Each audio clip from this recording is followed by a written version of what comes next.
So finally, we know what's going to happen to, first of all, the Starliner from Boeing, as well as the two astronauts stranded on the International Space Station at this time. So let's see. So I have here a picture. We have the Starliner right here. We have the name. Let's see if we can make it bigger. It's always nice to see what's happening. So we can see here it says Starliner. So we have two astronauts that went to the International Space Station on June 5th of this year. Now, they were expected to be there for 8 days. They've been there since. So June, July, August, almost September. They've been there for 3 months. Now, there's been some announcements in the last couple of days. First of all, on August 24th, let's see if I can make it this way. There you go. Here, Boeing on X mentions, we continue to focus first and foremost on the safety of the crew and spacecraft. So the crew is the main portion here. We are executing the mission as determined by NASA, and we are preparing the spacecraft for safe and successful uncrewed return. So here there's a few things that needs to happen. So first of all, so we have to figure out how the space station is organized. Now, the space station has been in space for more than 30 years. So what's happening, it's a group that got together to create that. We have the people from the United States with NASA, and we have the Russians as well, and several countries added to that. On the space station, there are 4 docking sections, 2 for the States and 2 from the Russian space program. But here the attachment for either are a bit different. So here's one thing. Second, if you are looking at the 2 American docking place, one of them is taken by Starliner. So that's the first thing. And second, the other one is taken by the cargo that brought new resources, water, and other experiments a couple weeks ago. So here the 2 docking systems from the American side are busy. So what needs to happen? We need to have Boeing that will detach itself from the International Space Station. So this is forecasted to be for September 6th. So it's this coming week. And then once this is done, they'll double check to make sure that the docking system here is good. And that would bring the new astronauts from NASA. Now, there needed to be some changes. So here, this is from August 30th. So that's yesterday.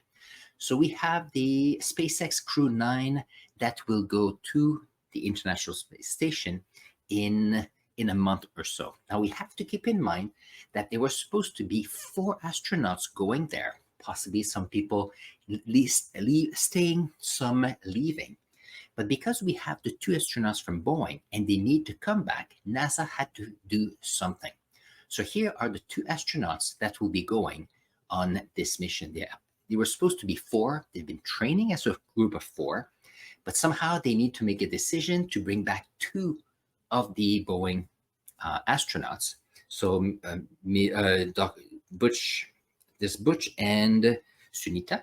And what happens is that they need 2 spots. So that means that in the capsule, in the SpaceX Crew 9 capsule, instead of having 4 astronauts, there'll be only 2. And they are the astronaut Nick Hague from the States, I think. And then there's also the cosmonaut Alexander Gorbanov from Russia. So that they will be going, leaving 2 empty seats. So usually they always want to maximize the number of astronauts or cosmonauts moving. Now here they have to have 2 empty spots so they can bring back 2 of the Boeing's astronaut. Now, when I was looking at the information here, the launch will be no earlier than September 24th. So that's the first thing. So first of all, SpaceX will go. Now, it's not coming back right away. It's coming back in February 2025. They mentioned it somewhere. Let's see. And I can't find the sources. Oh, there we go. The return here will be to bring back the astronaut Hague and Gorbanov, including the 2 astronauts from Boeing. So here there's some changes, and it's not necessarily easy, but they had to make a decision. It's the first time that we have astronauts that are stranded on the ISS. Now, some people would have said, well, maybe we could have sent the European space program to send a probe. That's true. However, the two docking are being taken, and there's two docks from Russia. But from the reading I've done, the Americans were trying to not necessarily need to be using the Russians' side. So as I said, the docking systems are different for both, and they're proprietary, and therefore it is not that simple. So the plan is to have the two astronauts from Starliner not to be there for 8 days as planned, but for 8 months. It is part of the difference. Now, keep in mind that if you are in science and in engineering, sometimes things happen. So if you drive a car, you're on the highway, you're driving, that is going very well.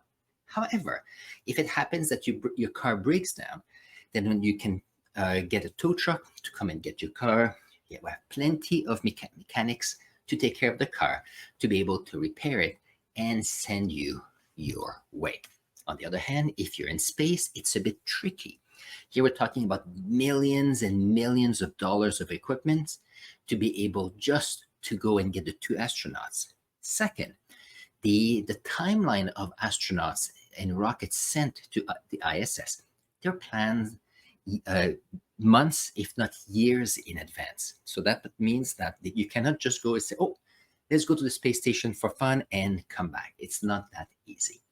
Some of you say, well, they sent a cargo a couple of weeks ago to bring more water and food and experiments to the space station. Why can't they come back?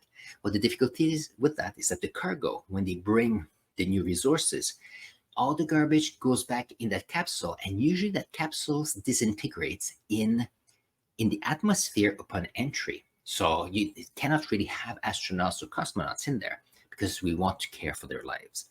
So here, this is what the scientists and engineers has had to deal with. Is it the end of the world? No, but we need to reassess. So if you're at school or you're a teacher, for example, in science class, and you're doing your experiment, it starts at the beginning of a class, ends at the end of the class or a couple of days later. Sometimes you may have a project in STEMs or in tech. Usually it lasts it can last several days or several weeks. On the other hand, we can always figure out what we can do. But here, this is a note because sometimes we think, oh, our projects are too hard. We don't know what the outcome will be. Then you could see that when you are in real life, sometimes it's tricky. And therefore, we need to appreciate what teachers are doing for students in doing short labs for a few days. And students need to appreciate that they're learning the skills so that if something needs to happen in the future with larger projects, it is possible. Now, if some of you are interested, I'm sure in your region, you have science fairs that are happening. So here in Hamilton, Toronto area, we have the BASF Science Fair. I know in Toronto, they have some in the rest of Canada. We also have in the States. Internationally, we have some that are virtual. So science fairs are often a good way to figure out, to have a question, and then try to have either a prototype or have a hypothesis, and then try that. The beauty of science fair project is that it relates to the person. It doesn't go in line with the class necessarily. Then you can take your time, you can experiment.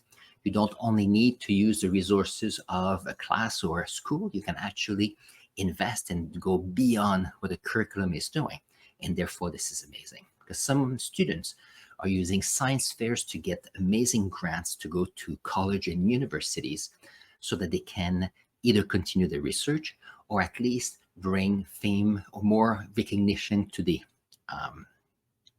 institution. But keep in mind that if you have successful projects or successful science fair projects, you can bring that know-how to the college and university.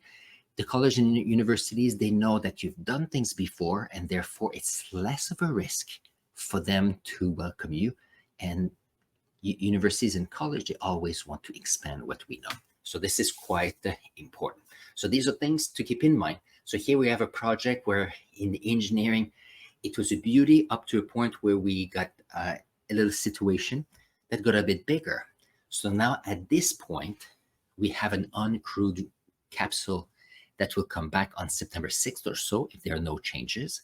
Now we have to make sure that it detaches easily. We might need to use the Canadarm to help, and then there's the return. And because a few of the rockets to direct it are not working well, the question here is, will the capsule return to Earth, or will the capsule disintegrate in the atmosphere? And that is the big question for this week, and we'll see what happens. So if you've enjoyed this show, this video so far on space exploration, with the ups and downs and the fun things that can happen, and noticing that we always need more scientists and more engineers to be able to make our projects run, keep in mind that it may be for you. I'm going to put here another link to a video related to science and space exploration, and I'll see you there.